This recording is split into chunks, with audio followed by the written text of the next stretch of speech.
There you are, shining star from afar.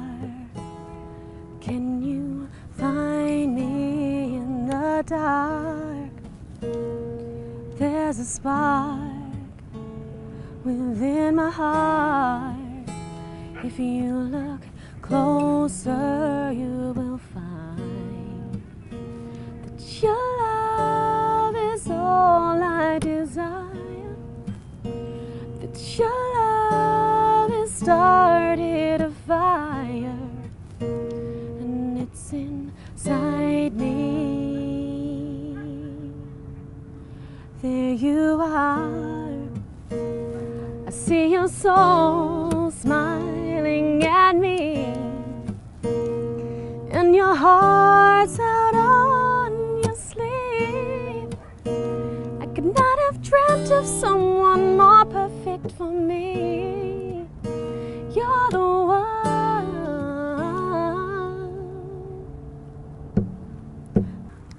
Pretty much.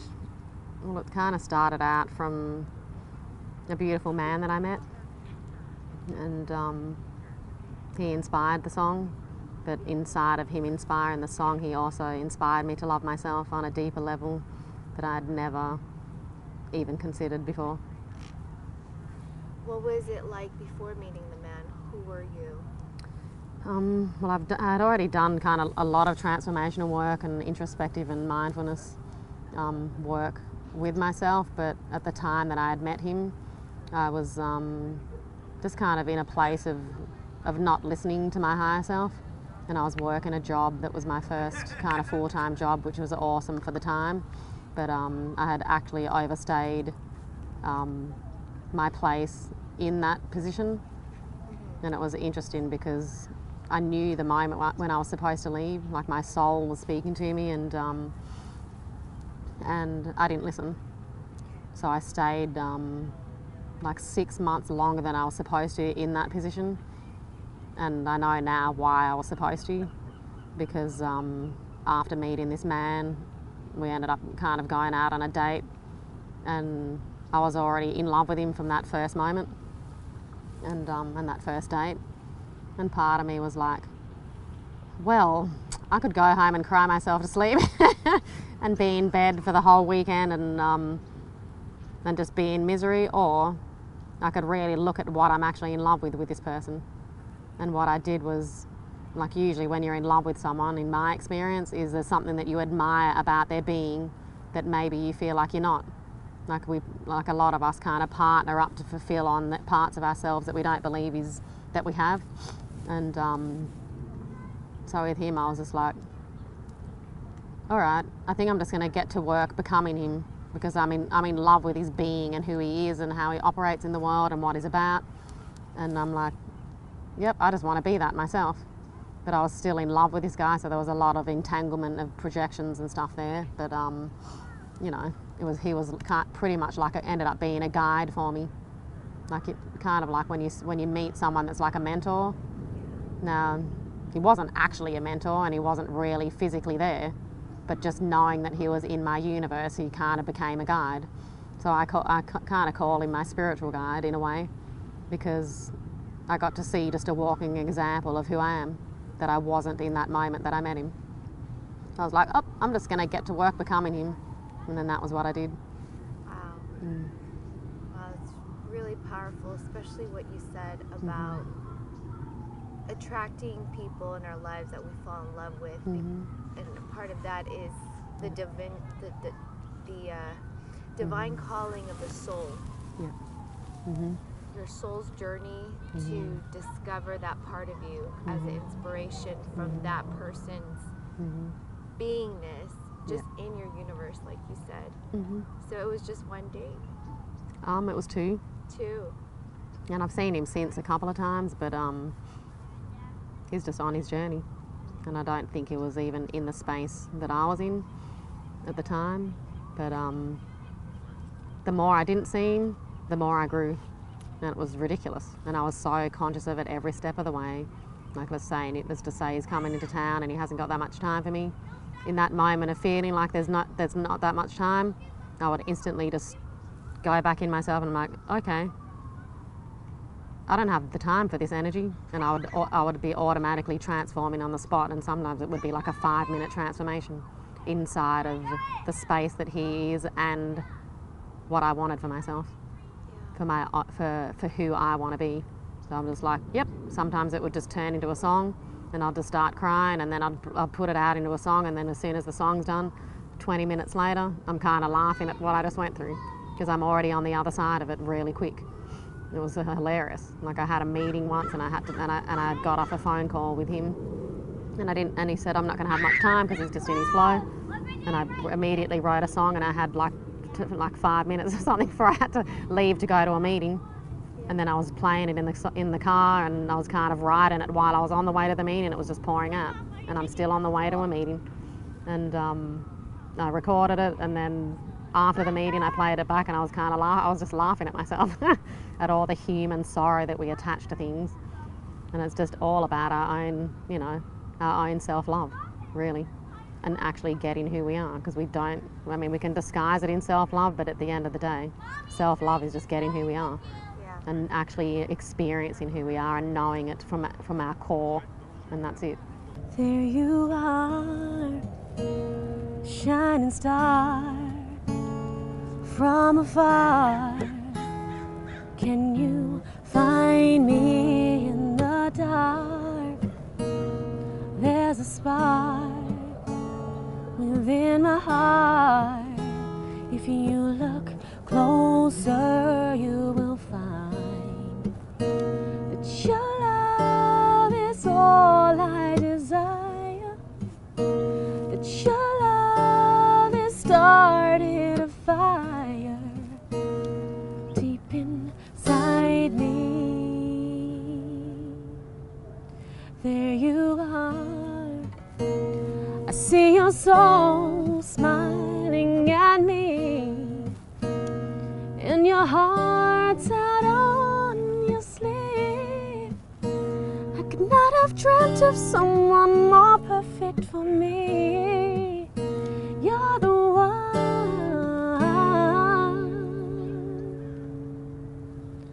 There you are, with your guitar, sharing your life to the whole world. You gave me all of your love, unconditional. Taught me that true love is inside, that my love is all I require, that my love is eternal power, and it's inside me. There you are, I see my soul smiling at me, and my heart's out on my sleeve. I could not have dreamt of someone more perfect for me. I'm the one.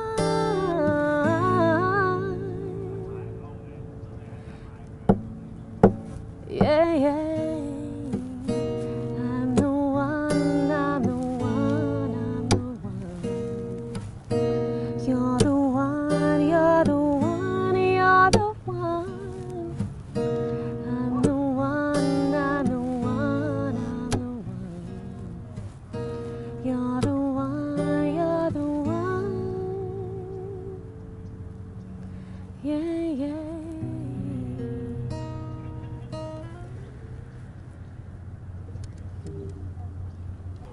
And in that space, you just become so powerful, and that's kind of what it did for me. And inside of that learning, I just, like, my whole universe has expanded internally, and I'm pretty much the happiest that I've ever been in my life because of it. It feels like you're just living in a magical fairy tale, because after losing that job, because I was in that job for so long. You good? Oh, so cute! Sorry, I just had to look at that because it was adorable. No, he's all good. I just thought that was awesome.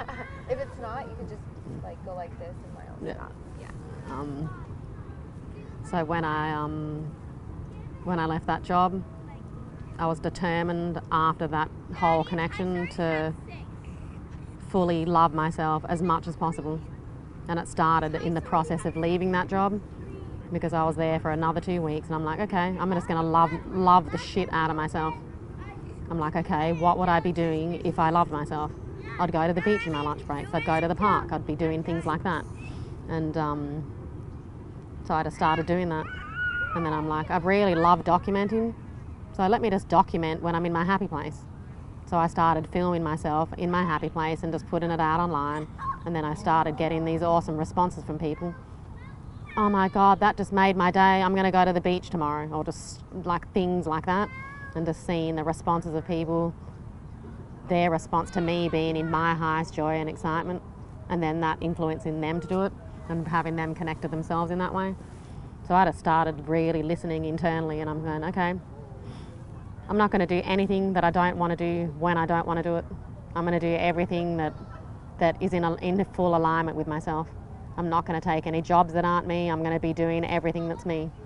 And the first kind of gift that started happening through that process, and it's funny because when you're leaving a job, you automatically want to put something else in place to fulfill on your financial situation. I'm like, okay, let me just hit up some production companies and things like that and see who wants to hire me, because I was working in production at the time. And my fingers were on my cell phone, texting producers and people that are in production. But then my higher self is going, what are those fingers doing? Like, it was so interesting, and it was so obvious that those fingers moving were not me. And it was me trying to survive in discovering a replacement for the gap that's about to come with there being no work. And I'm like, wow, look at my thumbs move. What are they trying to do? Put me in a place that isn't me still? I'm like, this isn't me anymore. And I still kept typing, and nothing came back. And I'm like, yes, the universe will not give you what's not yours. And then the first call that I ended up getting the day before I left my job was my roommate was up in North Dakota, and she was at the pipeline protest. And she goes, hey Maya, our documenter just left, and we need another documenter. Do you want to come up? And I felt the call internally, and where I feel it is right here, and it's usually a blast of excitement. That's when it's a fuck yes, that's what I call it. If it's not a fuck yes, then I don't move. So I'm practicing being really still, and if it doesn't feel like a fuck yes, then I'm just gonna sit in the space of peace, instead of taking actions that are either survival actions or space fillers, because that's what we do. We want to fill the space and the time that's there, because we don't know what to do with ourselves when there's space. Well, people meditate and things like that, but usually they plan, I'm going to meditate every morning, and then that's my practice. Okay, but what about the rest of your existence? How are you actually living? You meditate to then make the day that may not all be in alignment feel better when you're actually not in alignment. So you're going to have to keep doing practices instead of just being in alignment with who you are. So yeah, I went up to North Dakota. That was my first kind of call, and the journey kind of started from there. The other thing that came to me was my hands started tingling, and I got and Source, or my higher self, told me to buy a massage table. I said, all right. I said, my hands need to be on people. That's all I knew. I don't know what it was going to be, and I don't think too far ahead. I just follow the steps that are in front of me and the messages that I get. So I'm like, okay, let me get a massage table. So I found this girl that was selling a massage table up the road from my house. And I go in there, and she wasn't a masseuse, but she put eyelashes on people on the table, so she didn't actually use it, and she'd never gotten a massage before. And I just started sharing my story, and I was like, my hands called me to get a massage table, and I just don't know what's going from here, but I'm going to be putting my hands on people. And she goes, I've never gotten a massage in my life. She goes, you're so inspiring, blah, blah, blah, blah, blah, blah, blah. Just because I'm just sharing what excites me and what I'm excited about in my journey. And so she was my first client, the person that sold me the massage table.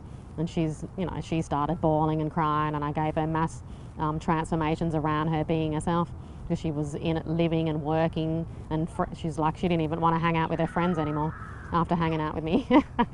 I'm like, why? And she goes, they're just not me. I'm like, okay. And she found herself in me.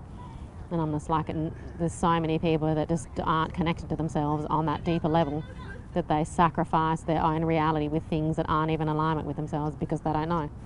They're just living in that reality and they're not even aware of it on that level. Could you share a time when you were disconnected from your own self? Yep. What was that like? So the 6 months at work in that job was all out of alignment. I was supposed to work there for about a year. And then in February, I didn't listen to the call and I started feeling really miserable. I felt like, and I don't drink or smoke, I just want to go out and just run naked on the beach and just go and drink. I didn't do anything. Actually, I tried to. I really tried to just have a drink. I've never been drunk or had a whole cup or anything like that, maybe just a couple of sips of wine and stuff. But my roommate took me out to try and drink. Yeah. And we're kind of laughing and being silly about it. And she bought me a White Russian, and I've got a straw, and I sip it back, because I'm used to drinking like things that taste really nice, and you can just drink it like apple juice or something. And I spat the whole thing out in 2 seconds. This is disgusting. How do you guys do this? So I couldn't even do the things that people normally do when they're in their existences and miserable. Like, thank God it's Friday. I actually know what that means now. I'm like, oh, that's what that means. You guys are stuck in your reality and you can't even get out. So you need to do something crazy instead of just living crazy in your truth and happiness. But then, speaking of living in your crazy and living in your truth, what was the moment in your life or moments in your life where you really felt like you were serving your higher purpose? Right now. Right now. Yep. Since I left that job. I was supposed to stay there for 6 months too long so I could feel how the pain of being out of alignment with your soul. Yeah. When you're connected to yourself, you can feel it. And I already was before I took the job, but I stopped listening. And I was supposed to be in that job so I can speak to people that are living that. And now I can actually help them. Otherwise, before I wouldn't have understood. I wouldn't have felt their pain. And they don't even know that it's pain either. Half of them, because they're just not even conscious of it, or they are, but they just don't listen.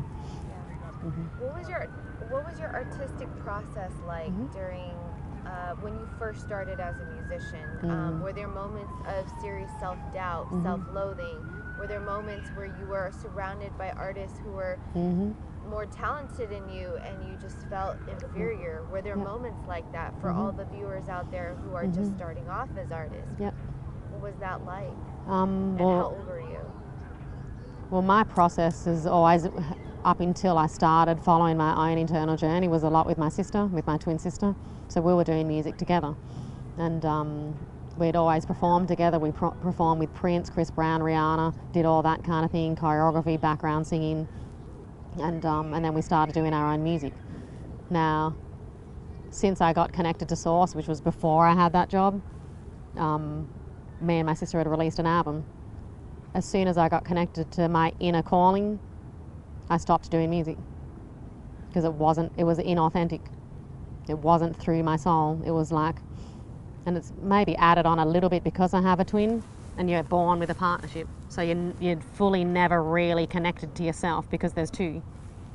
Look, everyone's got their version, but mine felt like a double layer because I had a twin.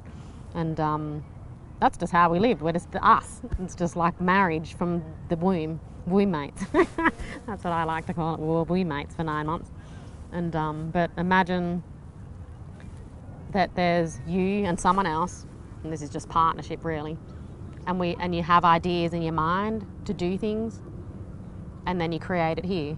So you put your ideas together and then you agree here, and then that's what you implement into your existence. What I got after I started connecting to my higher self was that I haven't actually listened to me. There's just me and Nandy in our brains, and then we put the ideas here and then do it.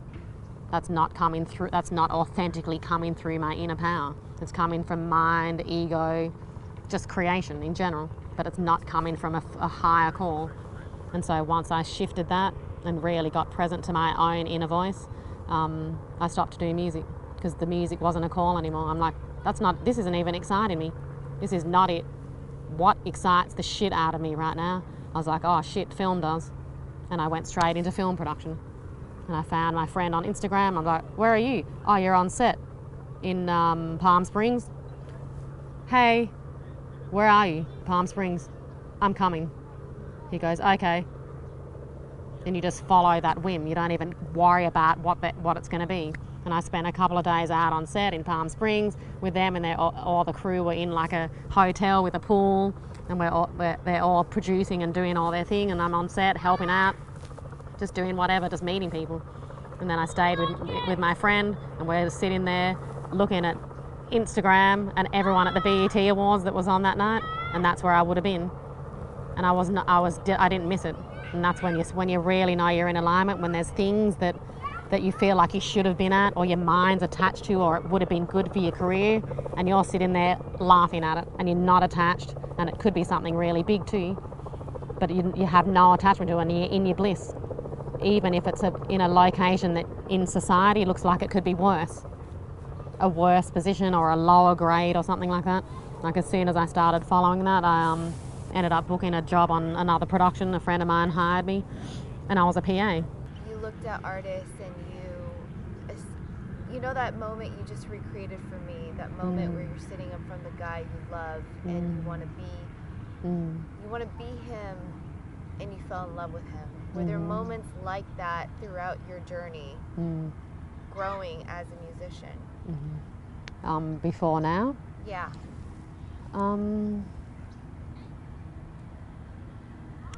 Not that I was aware of.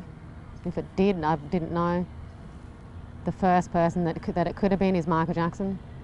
He was my childhood inspiration as a performer and just who he's being. He was a huge influence on me. He was the one that started me dancing. I used to copy off his music videos and stuff. I just loved his vision, and because my mum it kind of felt like he was me. Because his skin looked white, then he looked like he was mixed. He looked like he was mixed black and white, which is like me. And my hair's naturally curly. So his hair's curly, my hair was curly. So I related to Michael when he was white because he looked like a mixed person. And yeah.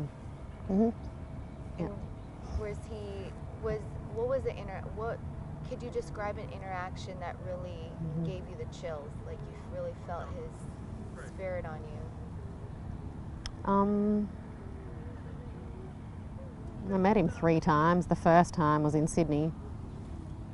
And the moment that I really got who he was because we had been in his hotel room, me and my sister and all these performing arts kids that were on his tour.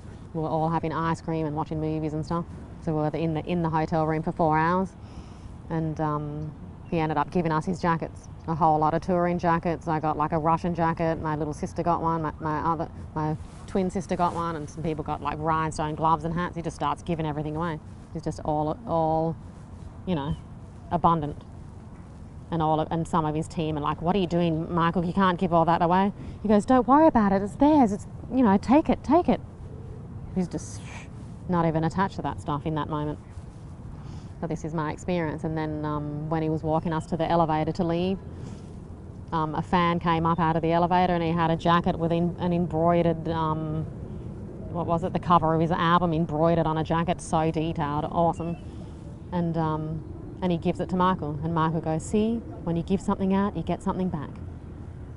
So he's just in that space of, what is it, the law of attraction, what you put out in the world, that's what you receive. Was that your first aha? Into that life? Into the lessons of an artist, of abundance? I don't just put it in the category of an artist. This is just life. Right. My mum was like this. She lived that too. I grew up with her talking this stuff in my ear, but I couldn't hear it at that time until I discover it all for myself. People get it in their own time and their own discovery and their own interest. And she was, "Oh, girls, just trust the universe and it'll all open up." Now I'm just like Mum now. But I was like, "Yeah, right, Mum. Oh, come on. Or disgruntled teenager walking around, "Whatever, Mum, oh yeah, blah, blah, blah, blah, hippy dippy stuff." That was me then, until I discover myself. I'm like, oh. But what I'm loving in my reflection right now, that I'm in my purpose, which is to assist others to discover their purpose. That's my purpose. I think it's the best job in the world. Who inspired you to do that? Well, Along the way, were there different artists? no artists. It's my own inner listening. Wow. And this is what I teach people. When you're fully in alignment with yourself, first of all, you've got to love yourself on a deeper level. And some people don't even know, well, how do I love myself? Do I hug myself? Do I kiss myself? Like, what is that? What does that look like? So the practice that I did, which is what I just teach what worked for me. And if it works for them, great. If it doesn't, great. Something else. But what I share is do the things that you love to do 150%. Anything.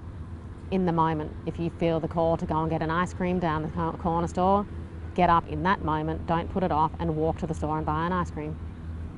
And then come back and then listen, what's next? If nothing comes, just be. The next call, okay, that's it.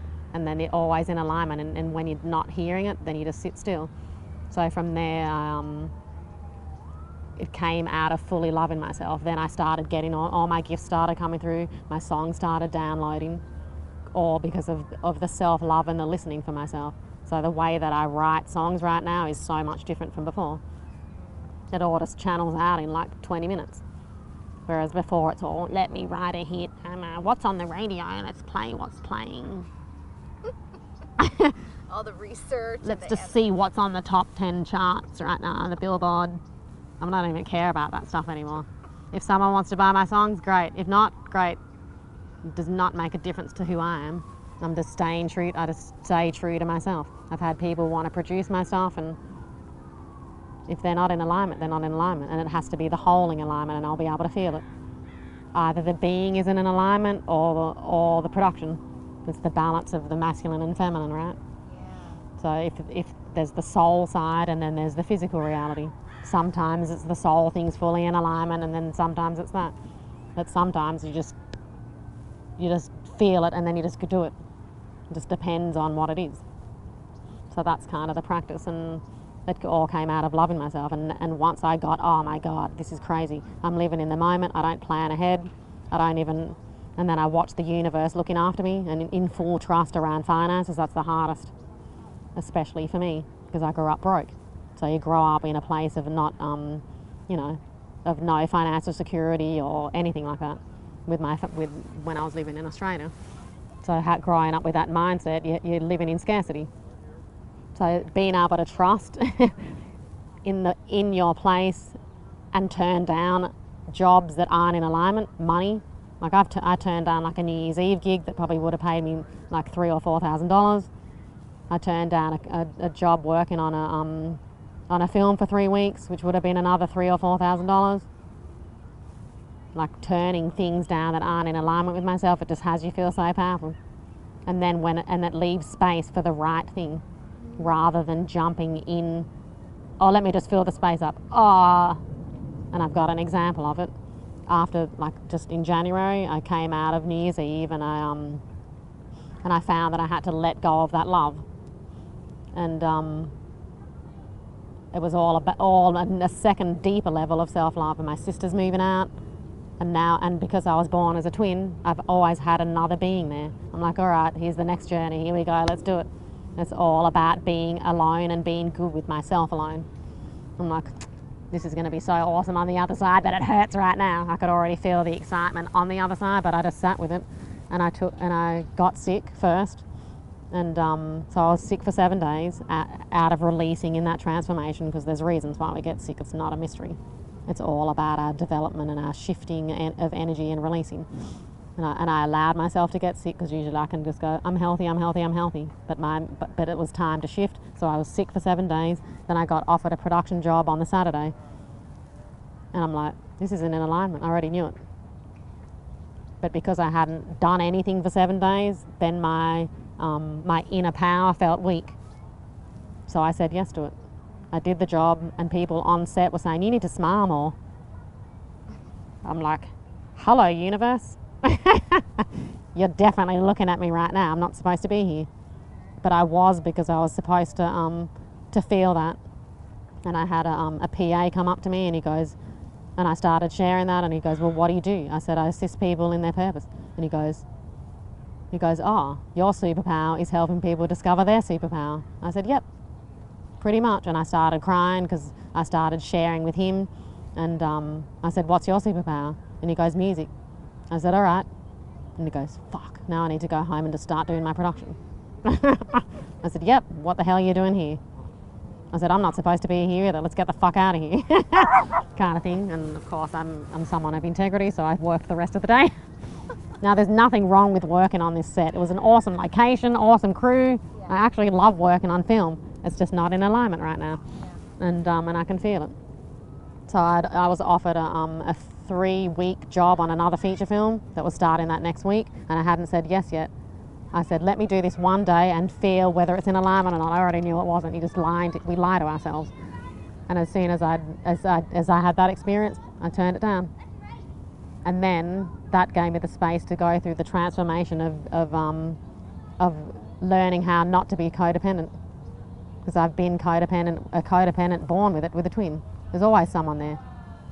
So that gave me the space to sit for a couple of weeks. I don't even know how long it was. Sitting in it, I was crying, going through the withdrawals. It's like I'm just going through my own transformational programs within myself, because it's all coming from within. I don't even need to do any courses or anything. And I'm sitting there, and there was one moment where I was like crying, and I felt like I was having an anxiety attack. And my higher self is watching. I'm like, what is my body doing? Why is it doing that? I can't even breathe right now. And I'm in there and I'm crying and I'm letting it all out. And I'm like, this is really interesting. I'm actually going, like, if I was addicted to drugs and I was coming off it, that's what it would look like. And I'm addicted to having someone else there. I was born in the womb with someone. Not that there's anything even wrong with it, but I haven't learnt that part yet of just what it feels like to just sit with Maya. So it was awesome. And the most powerful thing about it is that I chose not to do anything. I sat still with it. I didn't go and look for money or try and be in action on anything. I sat really still and allowed the transformation to happen. Where usually we distract ourselves, or fucking go and get drunk, or, you know, we've got all our vices, or we just get busy. My vice would be I get busy. I just do. I'm an action taker. And so I just sat in it. And just was being with myself, watching TV, cooking, sitting on the couch. I just allowed the process to happen. I said, and because my purpose is to assist others in discovering their purpose, it's kind of like that's actually part of my job now. Yeah. My purpose is to go through that and be the example. So 13 years is a long time for any relationship, you know. And when you're so immersed in the world that is Prince, let's just be honest, Prince is a whole paradigm, right, for the world. Losing, or rather shifting that identity of being, you know, Prince's inner circle, in a way that's like a death. Not only did he physically die, but emotionally there's like a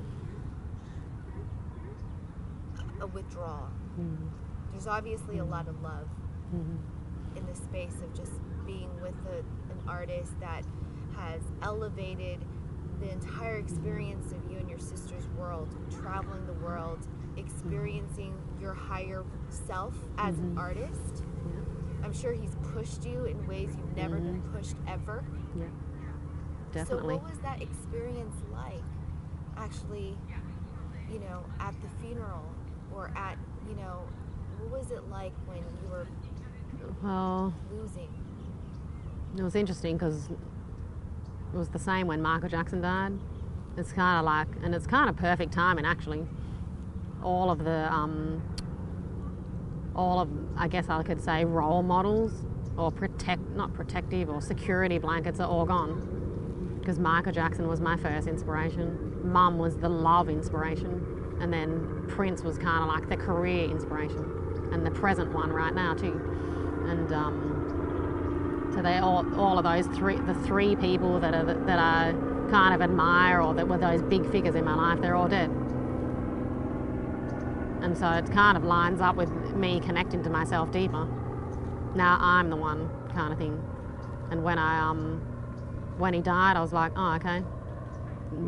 Prince is giving everyone opportunities to step it up and fully be themselves. Now, he died right when I was at that job, and I hadn't left yet. And it's really funny because I believe that when people mourn, there's normal mourning of you're just fucking gonna miss them, right? And the memories and all that stuff. But then there's full-on sorrow and self-sabotage and beating yourself up worlds that can come into play. When I was at some of the memorials, I was crying. I saw video footage of us on tour at doing the O2 Arena, running around under the stage, you know, showing people, giving people tours of the stage and everything and about what we do. And I'm like, and right now I'm working at a job that I was supposed to have already left. Now, it's got nothing to do with the job. It's just in alignment with me. And my sister wasn't in this place, but I was. And I'm bawling. I was mourning my true self. That's what it was. I could see myself in that video, and I'm being myself in that video, and I'm not being it now. No matter what it looks like, it doesn't really matter. It's the vibration. And so Prince's death gave me an awesome opportunity to cry and mourn myself and release all the energy of me not being me. And I could feel him going, Maya, what are you doing? Tapping me on the shoulder. What are you doing here? Get the fuck out. And that's what that guy did to me too. His energy did the exact same thing, which is waking you up to yourself. That's pretty much what it was. So I didn't really even mourn Prince because we're in alignment spiritually. I know who he is. I know what he's doing. He's off on the fucking journey. I know what he's about, and it's his time. That's it. I don't care about any of the other stuff or how did he die. And the fact is, he's fucking dead, man. Now I'm pretty straight with it. It doesn't feel emotional because I just know that, you know, everyone's on their journey. He's just transitioning, and I could feel his energy like reaching out into the community, and he starts tapping into the whole music industry. And he gave his energies in everyone now, and I can watch, and I'm start watching everyone, and people are getting inspired, and they're stepping up in their versions of whatever it is. I said, thanks, Prince. That's just what he's doing. He doesn't go away. Yeah. It's just not in that little body anymore. So cute. Oh, little darling. Such a sweetheart, but that's just who he is. And he used to have conversations with us like that. What were some most memorable conversations that really you could take now for your journey? It's interesting because I'm living like that now. And it's in the discovery of it. I didn't plan to do it. I was like, how am I doing this? I'm doing the same. This is what Prince was doing. But people think they can't have what he has and be who he is unless they've got money. Oh, he can do it because he's got money. Oh, he's Prince. Like, this was one thing. People would ask him to pass on messages and stuff to people or to him or me, people asking me to give him a message, and he goes, I said, we were just kind of asking him, why don't you want to pass messages on? Why don't you want us to pass messages on to you? And he goes, because it just takes me off my path. I'm like, like, I get that now. I kind of understood it intellectually, but I'm actually experienced that now. When people come into your stratosphere that isn't in alignment, then you stop listening to your inner self, and then you get off track. Yep, and it's really powerful, and I believe that we can all live that way. It's beautiful. And the people that align, like if he got a message that was in alignment, he'll take it. But a lot of the times in his position, you're going to get messages that are so not in alignment with you. A huge percentage won't be. But if it is, it will happen. It will be able to penetrate. And I experience that a lot now. And it's really powerful saying no to things. Because usually in the past, my ego is just flooded because people want you. Or they request something of you and you just do it because you're getting called, or you do it for the money. It's the ego reason or the money reason. The ego getting fed reason or the money reason. Like you asking me to do this interview, it's in alignment. I already know. I felt it in the 2 seconds. I just say yes. But if you could have been anyone else that could have been an off intention, and I wouldn't be here. And believe me, I turn people down all the time because you're just in that space. And if someone asked me to do an interview that was their energy wasn't in alignment or their intention was off, it could be in alignment in the future. It's not even saying it's wrong. It's just not in alignment with me right in this moment. So I will say no, but then it might come around. And it's like my brain doesn't make those decisions. I feel in and then I listen. Yep. But usually if I say yes straight away, it's a yes straight away, and I show up. Like, you know how, what was it, a friend of mine, Rosario Dawson, she put this awesome post on Instagram. This is my favourite. Sorry I'm late. I didn't want to come. That's the post. And I'm just like, that's brilliant. When you're not in alignment, when you don't want to do things, then that's how it looks. That's how it can look. Thank you. You've given me personally so much. Yeah. Because I'm also in this journey, and yeah. you're really right about being able to break open people's shit, if you will, so they can see where they need to be. Yep. You know, helping them discover their higher purpose is exactly what you just did in this conversation, in this space. Yeah. There's a lot of synchronistic alignment that I'm even hearing in hearing you. Yeah. Because there's also a gentleman I recently fell in love with, only met him twice, 2 dates, broke my heart. But it's exactly But listen to the language, he broke my heart. Yeah. Is it broken? I can't see it. No, Can you're hearts right. actually crack open in your chest? It's a muscle that's just pumping blood through your body. It's so not reality. Right. My guy didn't even break my heart. Right. He can't. Yeah. Unless he put his hand in my chest and ripped it open physically. Like Yeah, some yeah. vampire movie. It's not going to do that. Break the hearts. No, you're And it's absolutely only our perception of the situation that has us be hurt. It's not them. It's what we do with it. right. And we feel it, and we're going to take it in, and we're going to fucking learn from it, and it just is what it is. And let's talk about one last, I know it's getting dark, so I want to wrap this up, but your mother passing away is one of the most profound losses in your life. Could you talk about that? Like, what was it like, you know, the third close person that really inspired you? Well, I feel like because I have a twin cushion, death has never really felt that bad. I think if she died, that would feel the worst. Now, my mum wasn't really with me in the physical, like where I've been living. We've been living in separate countries, and I love my mum to death, and she's the best mum, and she's like, what's her name, like Julie Andrews, and singing, and, you know, looking after the homeless kids, and she's like Mother Teresa. That was who my mum was. Everyone loved her. You know, she was the best mum ever. Now, full-on walking unconditional love being. Now, I actually left before she passed away. Like, us and her were so connected. We were just like friends by the end. Yeah. And I actually had one breakthrough around the not believing her thing. When I was with her, she started talking about seeing angels and connecting with the other side on her way out.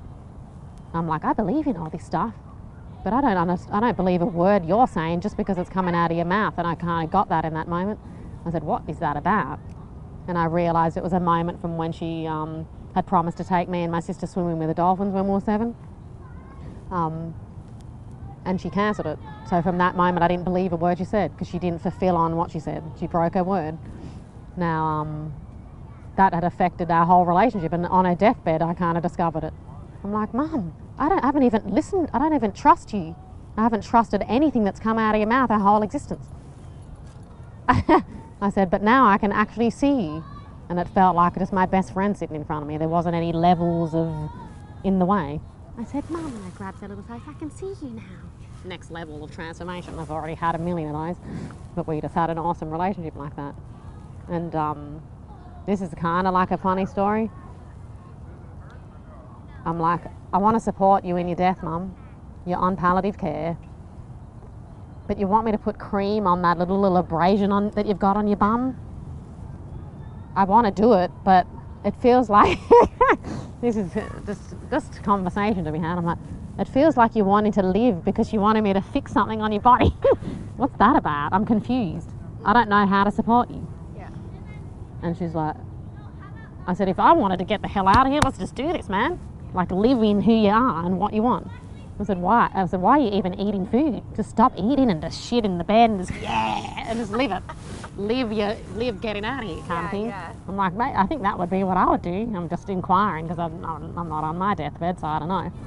But it's kind of being in your truth, even in your deathbed. I'm like, you look miserable, Mum, and I know you're in pain and stuff, but a lot of it I can feel is mental. It's a mental state and how you're dying. Like, let's just die with fucking a bang of who gives a fuck or something.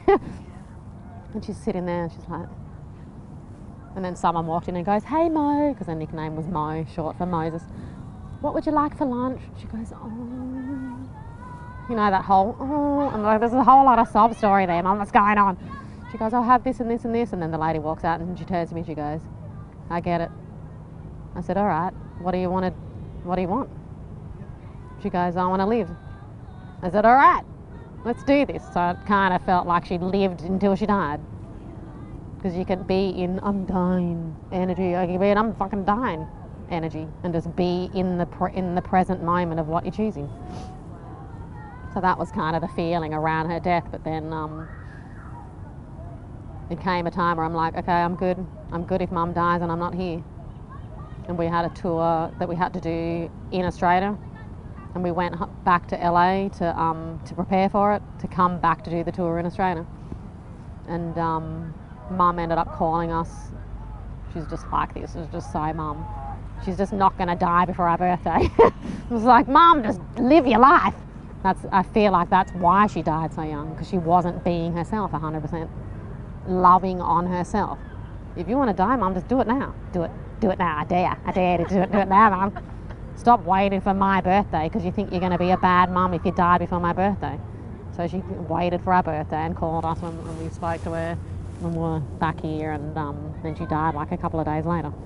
She went down to the river, and that was her last burst of energy to be at the river. And then my sister and my brother took her back to the house and put her in bed, and she just died right there. But it was like Mum wouldn't have died with me there. That's kind of what the feeling was, and a lot of her spiritual guys are going, your mum's never going to die with you and Nanny there. Yeah. It's like the two reasons you're too clear, like you're authentically present with her, and she doesn't want to be a bad mum by dying on your watch. I'm just like, Mum, this doesn't make sense. You're going to die when I'm away. I'm going to have to come back to Australia for their funeral anyway, so you may as well just do it while I'm here. Get it over and done with. Just so cute. But that was her life. That's who she is. People pleasing and loving everyone else and skipping herself. So that was an awesome lesson I learned from her too, which is what I teach my clients is don't skip yourself. It's everything comes through authentically loving you, and then it authentically goes out. When your cup's full, it overflows to everyone else. When you don't feel like your cup's full, that's when you start turning bitchy and snappy and you're unhappy. So when I feel myself getting that way, I'm going, oh, self-care. And I just go straight back in and do something for myself and love on myself. And then once I'm in my full love, then I can give so much to everyone else. Yeah. It empowers the whole mission. It's beautiful. So beautiful. Yeah. So powerful. Yeah. So powerful. Yeah. I'm so blessed. Unconditional. Taught me that true